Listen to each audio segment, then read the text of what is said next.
नमस्कार दोस्तों, physics with Kundan sir में आप सभी लोग का स्वागत है। आज हमारा जो इंग्लिश ग्रामर का 12वां लेक्चर होगा, how to translate a subject में मैंने आपसे वादा किया था कि लगभग क्लास 30 यानी 30 लेक्चर्स आएंगे। उस लेक्चर में 12वीं सीरीज है, मतलब इस सीरीज में जो how to translate a series है उसका 12वां लेक्चर है। तो चलिए दोस्तों चलते हैं अब ट्रांसलेट करने।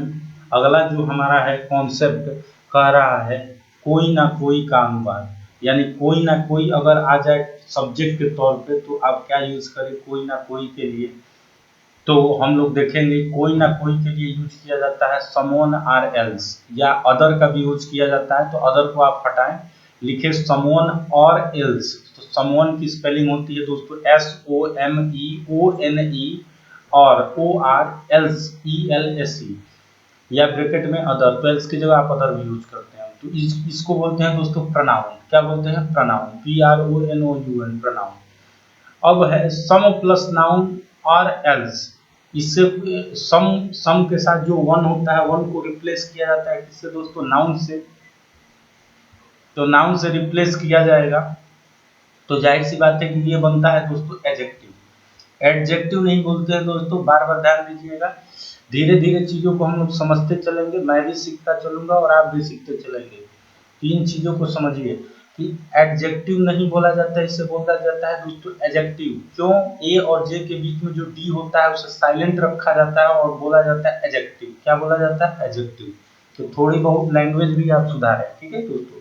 चलिए अब हम लोग अपने ट्रांसलेशन की तरफ चलते हैं। जो पहला ट्रांसलेशन है वो कह रहा है कि कोई ना कोई किताब चुरा रहा है। तो चलिए हम लोग कलर चेंज करते हैं इसमें।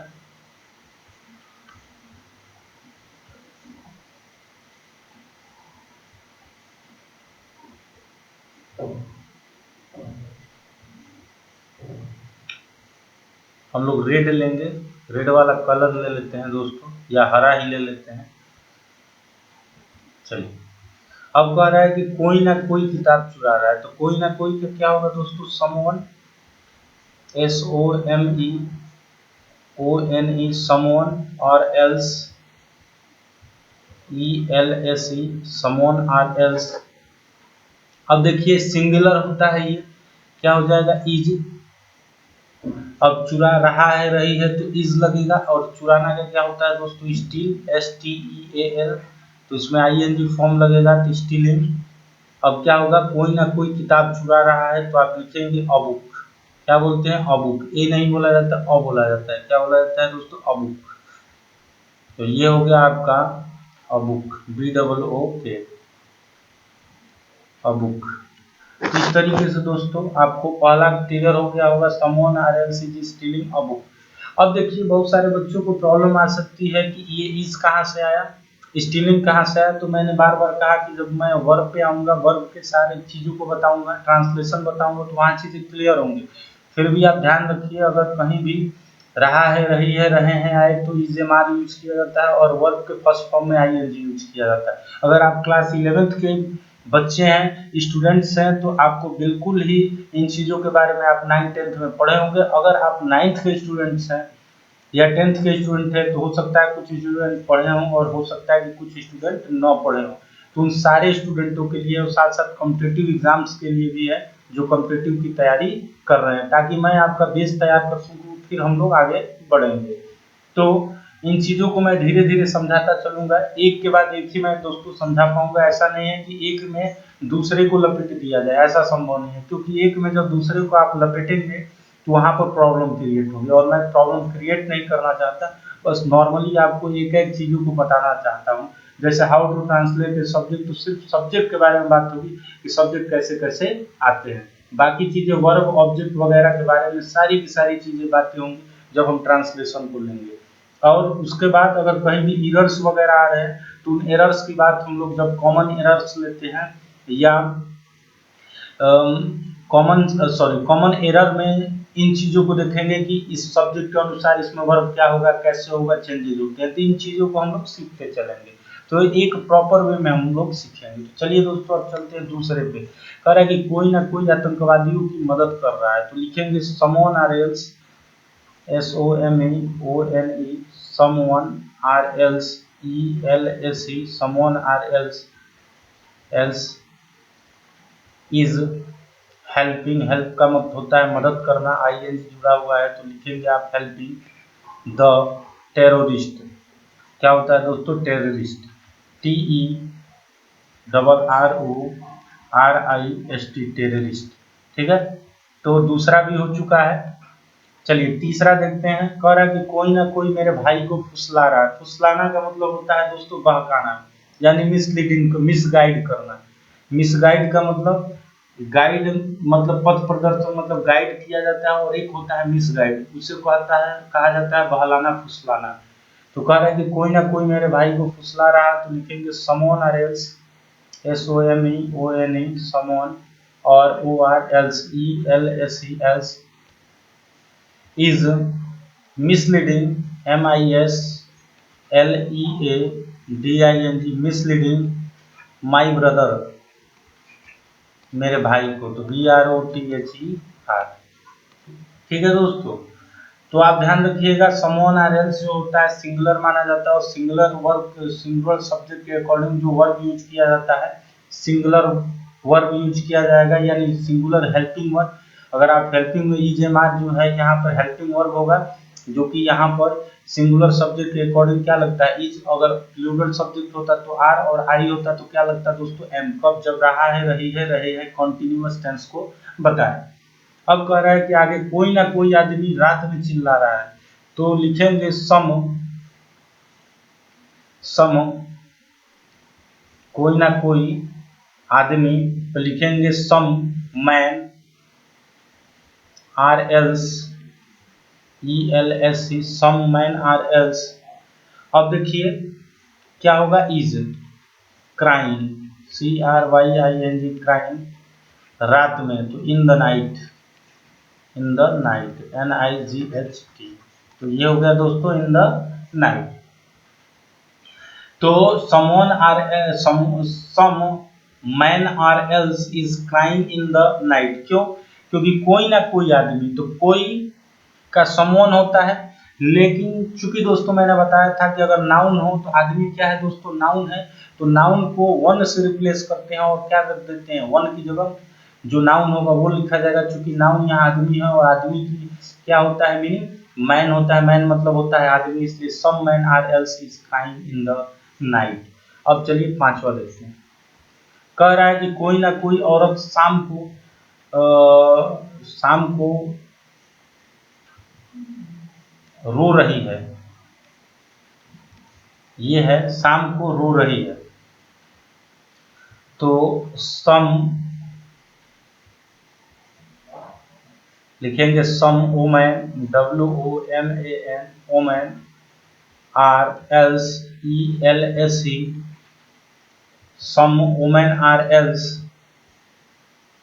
इज weeping, WEEPING weeping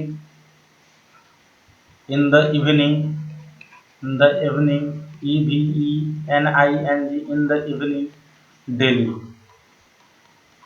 ठीक है दोस्तों, तो ये जो इन द इवनिंग और डेली जो है, ये भी जो वर्ड्स होते हैं, कोई एडजेक्टिव होता है, कोई एडवर्ब होता है, कोई चीजें अलग अलग चीजों को प्रदर्शित करती है। तो जब हम पार्ट्स ऑफ स्पीच को पढ़ेंगे तो हम पता लगाएंगे कि आखिरकार इन द इवनिंग के पहले डेली होगा या डेली के बाद इन द इवनिंग होगा, कहाँ क्या प्लेस होगा।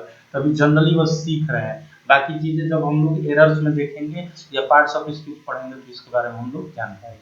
चलिए, अब कह रहा है कि इस मंदिर में आने वाले भक्तों में से कोई ना कोई चोर है, तो लिखेंगे someone are else, SOMEONE someone or else, someone or else। अब मेसी का क्या होता है दोस्तों, ऑफ द। आप कहेंगे कि यहां पर आप कह सकते हैं कि भक्त का क्या होगा, डिवोटीज। डिवोटी मतलब भक्त होता है, DEVOTEES, डिवोटीज। भक्तों की बात कर रहा है, प्लूरल है तो डिवोटीज हो जाएगा। अब आने वाले, तो क्रिया धरने वाले के लिए क्या दोस्तों होता है, कम। कम मतलब आना, और चूंकि ING जुड़ेगा तो coming, in this temple, in this temple, TEMPLE temple.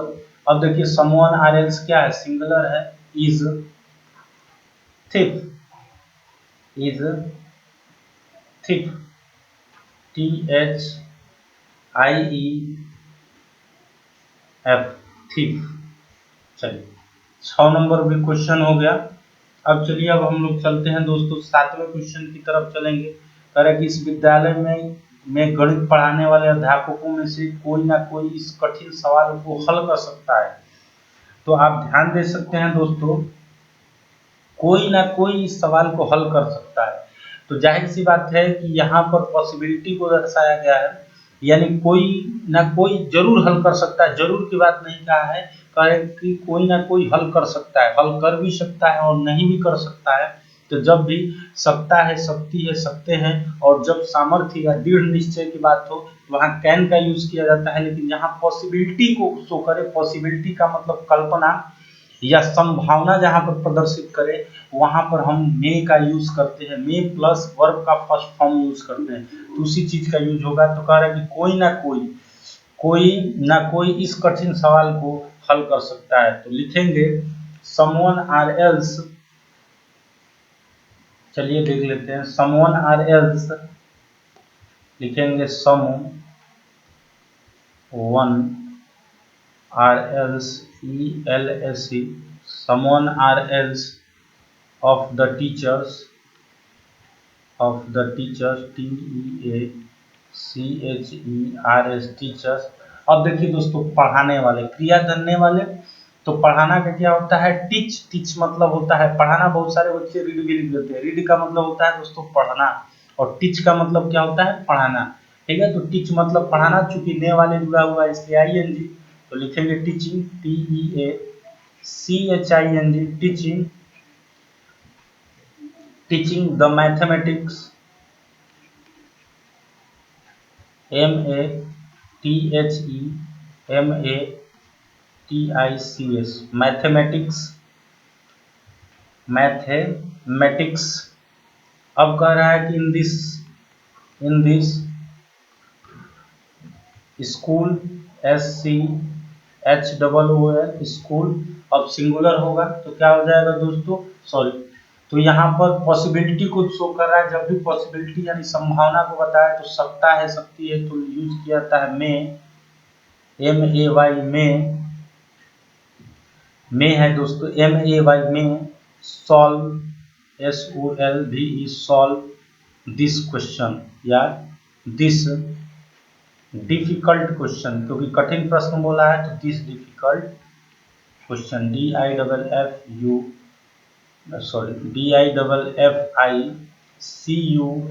Difficult question, QUESTION, question. तो दोस्तों उम्मीद करता हूँ ये चीज़ें आपको समझ में आ रही होंगी, क्योंकि ये चीज़ें मैंने बनाना कई बार बता चुका हूँ। बस आपको बस how to translate a subject में सब्जेक्ट कैसे कैसे चेंजिंग लेता है, बस इसी चीज़ों को आपको बताना है। बाकी चीज़ें तो आप समझ ही चुके हैं। अगर जिन्होंने पहले लेक्चर से देखना स्टार्ट किया है, डेली बेसिस पे प्रैक्टिस कर रहे हैं, डेली बेसिस पे नोट्स बना रहे हैं, तो दोस्तों आपको प्रॉब्लम नहीं होगी। ऐसा नहीं है कि आप डायरेक्ट 12वीं सीरीज पे देखें तो फिर तो प्रॉब्लम होनी ही होनी है। आप 12वीं सीरीज देखने से पहले आप पहली सीरीज को उठाएं और पहले से 12वीं तक जाएं, नोट्स बनाएं, बार बार दोहराएं।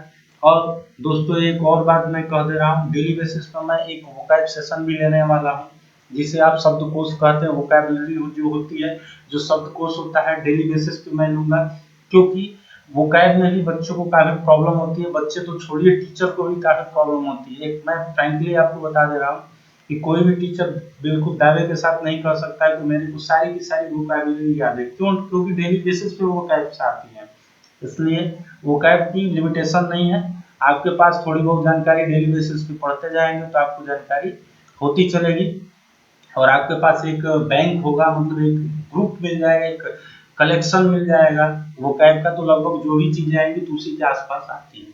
फिर भी अपनी तरफ से कोशिश होगा कि डेली बेसिस पे मैं एक ग्रामर पोर्शन डालूं, और दूसरे के साथ साथ मैं एक वोकैब सेशन भी लेके आ रहा हूँ। एक लेक्चर मैं डाल चुका हूँ, वर्ब का लेक्चर है, वर्ब वाला वोकैब है, तो सेकंड लेक्चर आज हो जाएगा, आज ही डाला जाएगा दोस्तों, देखते हैं। चलिए तो अगला देख लेते हैं हम। कह रहा है कि इस गांव में स्थित अस्पताल में काम करने वाले डॉक्टरों में से कोई ना कोई तुम्हें ठीक कर सकता है। तो यहाँ भी पॉसिबिलिटी को दिखाया गया है कि कोई ना कोई ठीक कर सकता है, तो ठीक कर भी सकता है और नहीं भी कर सकता है। तो यहाँ पॉसिबिलिटी को शो कर रहा है, तो जब भी पॉसिबिलिटी की शो होगी तो क्या होगा, मे। तो समवन, कोई ना कोई के लिए someone are else, ELSE, someone are else. अब मेसी का क्या होता है दोस्तों, of the doctors, DOCTORS, doctors. अब देखिए काम करने वाले, तो क्रिया करने वाले क्या होगा, वर्किंग, क्योंकि ING लगता है तो working in the hospital, in the hospital, HOSPITAL, in the hospital. अब देखिए क्या होता है, स्थित का क्या होगा दोस्तों, situated, SITUATED, situated in this village, in this village, VILLAGE, situated in this village. अब क्या होगा, सकता है, सकती है, तो मैं ठीक कर सकता है, तो ठीक करने के लिए दोस्तों जो होता है, बस एक सेकेंड आप, क्योर होगा, ठीक है। क्योर का मतलब देखभाल करना, ठीक करना, तो मैं क्योर, CURE, क्योर यू, तो आपको ठीक कर सकता है। तो इस बात को ध्यान रखिएगा, someone are else of the doctors working in the hospital situated in this village may cure you, आपको ठीक कर सकता है। अब 9th देख लेते हैं। कह रहा है कि इन लड़कों में से कोई ना कोई तुम्हारा काम कर देगा। तो यहाँ देगा, गया गा गेगी है, तो विल का यूज किया जाएगा, तो लिखेंगे कोई ना कोई, तो लिखेंगे someone are else, SOMEONE, someone are else, ELSE, someone are else of these, THESE, these boys, BOYS, boys, will, जब भी गा गेगी आए तो विल का यूज किया जाता है, ये वर्ब में ही क्लियर होगा, तो विल।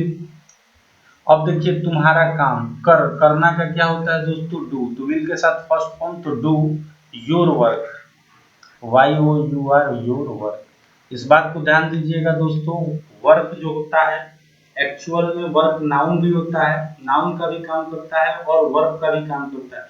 बहुत सारे ऐसे वर्ड्स होते हैं, शब्द होते हैं जो नाउन के साथ साथ वर्ब, नाउन, एडजेक्टिव, वर्ब का भी वर्क करते हैं। मतलब इन, ऐसा नहीं है कि जो वर्ब है वो सिर्फ वर्ब ही रहेगा, वो एडजेक्टिव का भी कहीं काम कर जाएगा, कहीं पे आपका नाउन का भी वर्क करता है। तो वो डिपेंड करता है कि आखिरकार हम उस वर्ड का यूज कहाँ कर रहे हैं।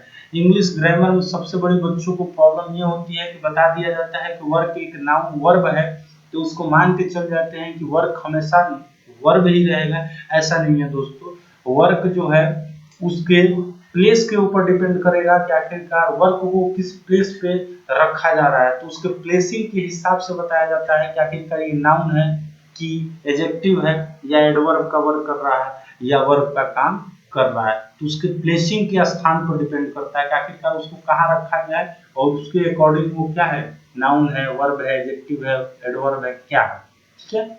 ऐसा नहीं है कि आप फिक्स कर देते ये वर्ब है तो वर्ब ही रहे। अब चलिए आगे लास्ट तक लेते हैं। बाजार में बिकने वाली किताबों में से कोई ना कोई उपयोगी हो सकती है, यहाँ पॉसिबिलिटी है तो कोई ना कोई, तो लिखेंगे समवन आर एल्स, समवन और एल्स, ELSE, एल्स। में से का होता है ऑफ।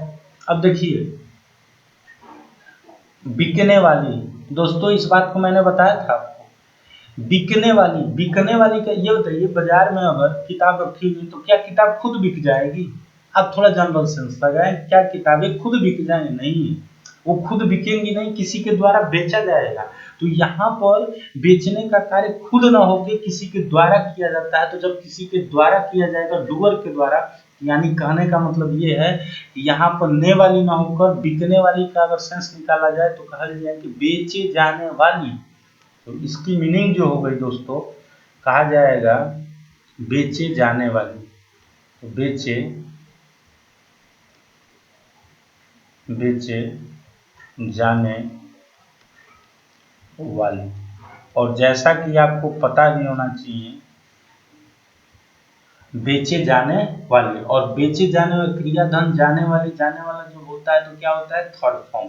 तो ये ध्यान रखिएगा, ये नहीं कि ने वाले लगा के आप आईएनजी जोड़ दे। बिकना, बिकने वाली का मतलब हो गया बेचे जाने वाली। सेंस में भी इंग्लिश एक सब्जेक्ट नहीं है दोस्तों, यह एक लैंग्वेज है, और लैंग्वेज जो होता है वो एकदम बिल्कुल टाइम टू टाइम अलग अलग ग्रामेरियंस इसमें क्या करते हैं, चेंज करते रहते हैं, ठीक है। तो उसके अकॉर्डिंग भी ये लैंग्वेज है, तो लैंग्वेज में थोड़ी चीज़ें चलती रहती हैं, सेट किया जाता है। तो else of the books, the books किताब को बोला है तो क्या हो जाएगा, द बुक्स। अब बिकने वाली यानी बेची जाने वाली, तो सेल का मतलब होता है बेचना, sell, sold, sold, SOLD, sold, in the market, in the market, MARKET, in the market. अब देखिए हो सकती है तो में पॉसिबिलिटी को दिखा रहा है दोस्तों। तो पॉसिबिलिटी जब भी दिखा है आपको ध्यान रखना है कि यहाँ पर मे का यूज किया जाता है। मे बी यूजफुल, उपयोगी, में भी हो सकती है तो में भी यूजफुल, यूज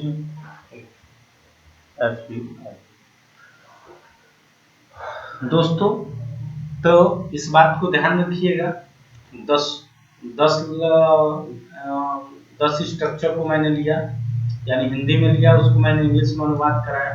चीजें तो आप समझ ही गए होंगे, बस आपको बस हाउ टू ट्रांसलेट सब्जेक्ट, कैसे कैसे चेंजेस होते हैं इसके बारे में आपको बताया गया। तो उम्मीद करता हूँ आपको ये लेक्चर काफी अच्छा लगा होगा, और फिर भी कहीं प्रॉब्लम आ रही है तो आप कमेंट बॉक्स में लिखिए, आपकी प्रॉब्लम दूर की जाएगी। अगर आपको ये वीडियो पसंद आया हो तो लाइक करें, सब्सक्राइब करो, ज़्यादा से ज़्यादा शेयर करें। थैंक्स।